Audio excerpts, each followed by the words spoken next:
Entre 70 e 30 mil anos atrás, uma tímida espécie de primata adquire novas funções cerebrais que possibilitam o aprimoramento de sua linguagem e a aquisição de uma complexidade cultural nunca antes observada. Surge a arte, a religião, as leis e a política. Estávamos vivendo a nossa revolução cognitiva. Nossos cérebros passaram a experimentar a criatividade, a imaginação e a busca por respostas fundamentais, como de onde viemos, quais são as nossas origens. Assim, todas as populações humanas desenvolveram histórias, lendas, mitos, buscando entender o início de tudo. Sendo bem regionalista, vou usar o exemplo dos Tupi-Guarani. Eles têm um Deus supremo, o Deus Trovão. O Deus Trovão dos Tupi-Guarani chama-se Tupã, e sua voz ecoa nas tempestades. Tupã é o Deus da criação, da luz, e sua morada é no sol. Para os Tupi-Guarani, o próprio sol tem status de Deus, e é chamado de Guaraci, assim como a lua, que é chamada Jaci. Guaraci, na cultura tupi-guarani, assume o poder da criação dos seres vivos. Para você que conhece biologia e conhece o quanto o sol é importante no processo de fotossíntese e em tudo que se desenrola na transferência de energia e matéria nos sistemas biológicos, deve achar essa história muito interessante. Se você está aqui, muito provavelmente assistiu o episódio anterior, onde falamos das origens do universo, do Big Bang. Este episódio vai falar das origens da vida no planeta Terra.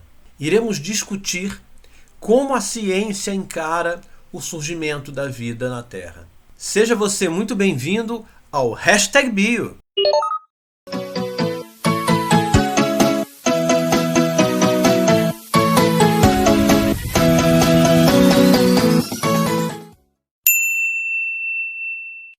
Há 13,7 bilhões de anos, a ciência começa a contar a história das nossas origens. Porém, a história da Terra inicia-se há 4,6 bilhões de anos. Nessa época, a superfície da Terra era magma derretido. Descargas elétricas e choques constantes com fragmentos de asteroides, cometas e até fragmentos de planetas era o cotidiano da Terra. Aliás, os cientistas acreditam que Jaci, a lua tupi-guarani, tenha surgido a partir de um desses choques. Um asteroide imenso, gigantesco, chocou-se com a Terra e deste choque, uma massa da própria Terra se desloca e fica presa ao campo gravitacional, girando ao redor da Terra, dando origem ao satélite que tanto inspira os românticos e apaixonados. Mas voltemos à Terra. Pouco a pouco, sua superfície foi se resfriando e aquilo que era magma começa a se solidificar. Surgem as placas tectônicas, que em conjunto formam a camada sólida do nosso planeta, conhecida como litosfera. O oceano de magma começa a se solidificar há 4,4 bilhões de anos.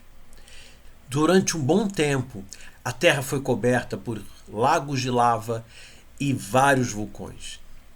Nuvens avermelhadas cobriam o nosso planeta. A nossa atmosfera foi se formando lentamente a partir daí, oriunda de reações químicas do próprio magma. Junto com os gases da atmosfera, muito vapor de água foi sendo produzido. Há 4,2 bilhões de anos ocorre o clareamento da atmosfera e a Lua já era visível da superfície da Terra. A formação rochosa mais antiga que temos registro data de 3,8 bilhões de anos. É chamada de Ishwa Greenstone Belt e está na Groenlândia, formada por rochas ígneas e sedimentares. E assim formou-se o nosso planeta. Placas rochosas, as chamadas placas tectônicas, flutuando sobre o magma, uma atmosfera e uma grande parte da superfície do planeta coberta por água.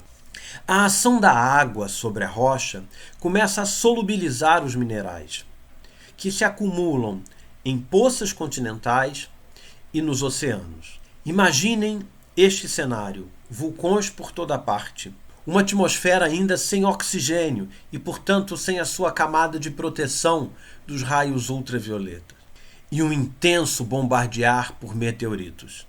Essa atmosfera primitiva era composta de vapor de água, amônia, hidrogênio e metano.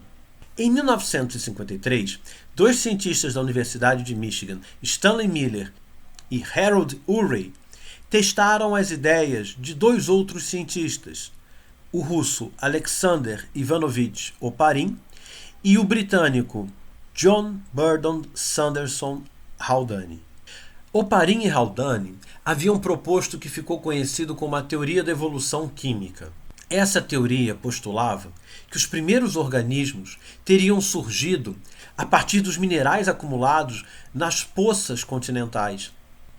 E nessa proposta, as substâncias inorgânicas teriam reagido entre si, dando origem a compostos orgânicos e aos seres vivos. Pensando nisso, Stanley e Urey recriaram as condições de uma dessas poças primitivas. Recriaram a atmosfera com metano, amônia, vapor de água, hidrogênio. Fizeram com que houvesse descargas elétricas e radiação ultravioleta, além de alterações de calor, que simulassem as condições atmosféricas daquele período. E sabe o que aconteceu? Surgiram aminoácidos. Sim, aminoácidos, a base da construção das moléculas de proteína. Moléculas orgânicas, fundamentais para a existência da vida como nós conhecemos hoje. Incrível! Sensacional! Poxa, professor, mas não saiu nenhuma bactériazinha dali? Não, óbvio que não. Esse experimento foi feito em 1953, nem 100 anos atrás. Seriam necessários milhões de anos para que essas moléculas básicas se organizassem em alguma coisa semelhante ao que nós conhecemos hoje como célula. Mas mesmo não saindo nenhuma bactériazinha do experimento de Miller e Urey, estava provado aquilo que Haldane e Oparin disseram. É possível que uma atmosfera primitiva, submetida a condições como radiação ultravioleta, descargas elétricas, variação de temperatura e poças de minerais, desse ambiente é possível que daí tenham surgido os primeiros seres vivos. E que a vida na Terra tenha surgido da organização dessas moléculas ao longo do tempo. A teoria de Oparin deu o nome de coacervados aos primeiros organismos teóricos que colonizaram essas poças primitivas. Basicamente uma unidade de membrana envolvendo moléculas replicantes. Aí, nessas poças primordiais. Lindo demais, não é? Muito legal! Maneiro, cara! Sabe o que é maneiro também quando se fala em origem da vida na Terra? Já ouviu falar em Francis Crick? Sim, aquele Francis Crick que, junto com James Watson, em 1953, descreveram a estrutura do DNA. Pois é, esse Francis Crick.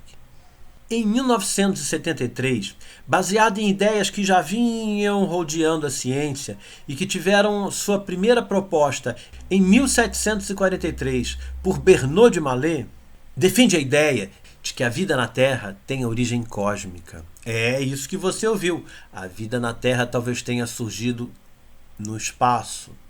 Segundo essa hipótese, que é conhecida como panspermia ou hipótese cosmozoica, moléculas orgânicas, ou talvez até células organizadas, tenham chegado à Terra junto com meteoritos. É como se a vida estivesse sendo semeada pelo universo e encontrou na Terra as condições ideais para seu florescer. Cuidado! Essa hipótese não nega a teoria da evolução química de Oparin e Haldane. Simplesmente levanta a ideia, a hipótese de que talvez isso não tenha ocorrido na Terra, em nossas poças primordiais, mas sim, talvez, em poças primordiais em outro lugar do universo. E assim, talvez, não sejamos terráqueos, mas cosmogalácticos. E a origem da vida está no espaço, em algum lugar distante do nosso conhecimento. Gostou da ideia? Gostou desse vídeo? É mais um episódio sobre as nossas origens. Deixe seu like, compartilhe, escreva aqui embaixo os seus comentários, sua pergunta e ative as notificações, pois a biologia e a ciência que você consegue entender está só aqui no #Bio.